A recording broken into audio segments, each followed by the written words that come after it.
আর হে ফাতেমা, তোমার যা চাওয়ার এখন চেয়ে নাও। আমি মুহাম্মাদুর রাসূলুল্লাহ সাল্লাল্লাহু আলাইহি ওয়াসাল্লাম কাল কিয়ামতের মাঠে তোমার এক বিন্দু উপকার করতে পারবো না। বলেন নাউজুবিল্লাহ। এমন নবী হওয়া সত্ত্বেও, এমন জালিলুল কদর একজন আল্লাহর পয়গম্বর হওয়া সত্ত্বেও তিনি জানেন না তার সাথে কি আচরণ করা হবে, তার সাথে কেমন আচরণ লিপ্ত করা হবে, তিনি কোথায় থাকবেন, কি অবস্থায় থাকবেন, কেমন পেরেশানিতে থাকবেন। কারো জন্য তিনি কোনো উপকার করতে পারবেন না, কিন্তু একটি কাজের জন্য তিনি ব্যস্ত হয়ে যাবেন। তিনি মাকামে মাহমুদায় সাজদায় পড়িয়ে যাবেন। বিশ্বনবী বলেছেন ওই সাজদায় পড়ে কত বছর পার হয়ে যাবে একমাত্র আল্লাহ ছাড়া আমি নিজেও জানি না।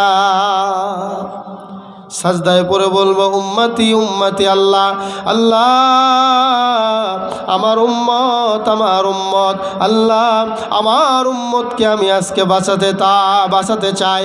আল্লাহ তাআলা বলবেন ইরফান আযাকা ইয়া মুহাম্মদ।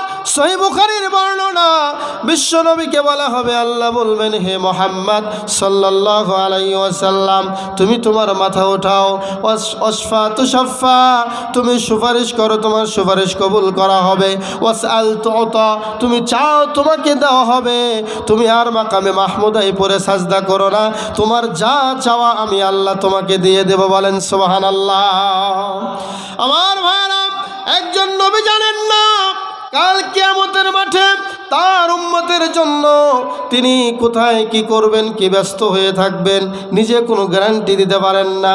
কিন্তু আজকাল দুঃখজনক হলেও সত্য, কিছু কিছু ভণ্ড আজকে কবরে শুয়ে আছে। দেওয়ানবাগির কথা আপনারা জানেন।